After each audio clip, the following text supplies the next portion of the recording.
संबंध तो दिखाई देते हैं, कोई आपको भाई बोलता है, कोई आपको फैमिली मेंबर बोलता है। ऐसे मिशंस कितने मुश्किल होते हैं मोदी जी? क्योंकि मेरा रुचि क्राइम रिपोर्टिंग में है, एक्सटर्नल इंटरनल डिफेंस में होता है।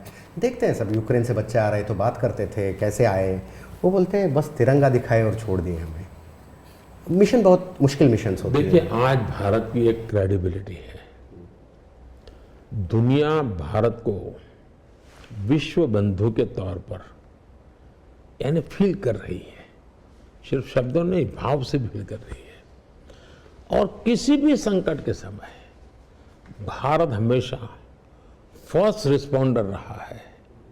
अब मैंने अभी कावेरी ऑपरेशन चलाया था, मेरे कर्नाटका के सबसे लोग वहाँ थे, सूडान से मुझे लाना था। उनको हक्की पिक्की बोलते हैं। हाँ, उन सबको हम लेकर के आए जी। और वो तो बेचारे ऐसा काम करते थे मेहनत का कि उनके लिए तो अगर रोजी रोटी बंद हो जाए तो क्या खाना वो भी मुश्किल था, लेकिन हम लेकर के आए। और इसलिए विदेश नीति का जो पर्सपेक्टिव है वो हमने पूरी तरह बदल दिया है। हमने हमारे नीति में हमारे डायस्पोरा को भी उतना ही महत्व दिया है जितने की हमारे डायस्पोरा की ताकत है, उसको हमने जोड़ना चाहिए। डायस्पोरा में कोई भी संकट हो, हम कहते हैं भाई पासपोर्ट का रंग कोई भी होगा, मेरे लिए वो हिंदुस्तान की है, ब्लड जो है ना वो हिंदुस्तानी है। अगर हिंदुस्तानी ब्लड है तो मैं उसके लिए करूँगा। पहले डायस्पोरा का या रेस्को मैंने फॉरेन पॉलिसी का हिस्सा ही नहीं था जी। लोग अपना नसीब अपना जाने, वो हमें पूछ करके थोड़े गए थे। ये भाव था पुरानी सरकारों का। मैं कहता हूँ नहीं भी वो गया है, अब मेरा काम है, मैं इसकी चिंता करूँगा। और हम एंड टू एंड प्लानिंग करके चलते हैं, ऐसे नहीं चलते हम लोग। दूसरे देशों के लोग भी, हमारी क्रेडिबिलिटी इतनी है जी, एक बार तिरंगा लेके चल पड़े ना, भारत माता की जय बोले तो कोई पूछता नहीं किस देश का नागरिक है, उसको जाने देता है जी। 2015 में यमन संकट हो, सऊदी किंग से बात की और हजारों लोगों को वापस लाने का काम हमने कहा। यूक्रेन संकट अब तो अभी भी ताज़ी बात है, लोग जानते हैं।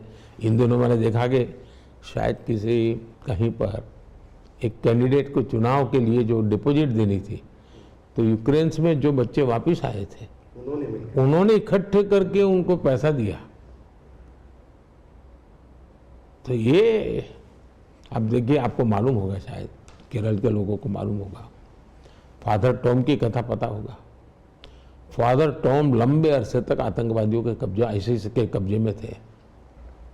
हमने लगातार डिप्लोमेटिक दिखने फलाने हर कोशिश की और बहुत लंबे समय के बाद उनको वापस लाए, हम जिंदा वापस लाए।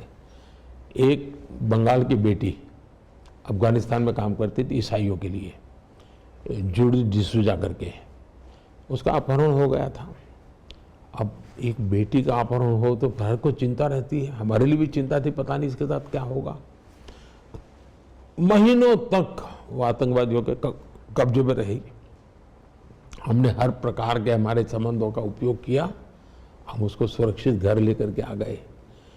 एक फादर प्रेम थे, उस फादर प्रेम को भी उसी प्रकार से, वो तो लंबे अरसे तक रहे थे। और जब फादर प्रेम मुझे मिलने, मैंने उनके घर फ़ोन किया कि उनकी बहन ने उठाया, मैंने कहा आपके भाई आज दिल्ली पहुंच जाएंगे, तो मानने को तैयार नहीं थी, क्योंकि तब तक हमने सिगरेट रखा था। वो मानने को तैयार नहीं थे कि अब तो हम तो सोच रहे थे अब तो जिंदा कभी आएगा ही नहीं। तो ये जो संबंध है उसका उपयोग हम अपने व्यक्तिगत लिए नहीं करते हैं जी। मेरे देश के नागरिक दुनिया में हैं, उनके लिए लगना चाहिए कि देश मेरे साथ खड़ा है, ये बहुत जरूरी होता है जी। पहले हम सोचते थे विदेश नीति से आम आदमी का कुछ लेना देना नहीं है, सोच ऐसा रहता है, हमसे क्या लेना देना। अब समझ में आ रहा है कि हाँ, अब उनको समझ आ रहा है जी। अब जिस किसी देश के साथ करार करते हैं, एग्रीमेंट करते हैं, अब जैसे ऑस्ट्रेलिया के साथ एग्रीमेंट किया, तो पहले तो ऐसा लगा, अब ऑस्ट्रेलिया के साथ एग्रीमेंट ऐसा है कि हमारा बार्बर भी अब जाके ऑस्ट्रेलिया में काम करना है तो कर सकता है, हमारा कुक भी ऑस्ट्रेलिया में जाके काम करना है तो कर सकता है ऑफिशियली। और यानी एक प्रकार से हर सामान्य व्यक्ति को अपॉर्चुनिटी मिल रही है जी। तो कॉमन मैन के लिए होता है।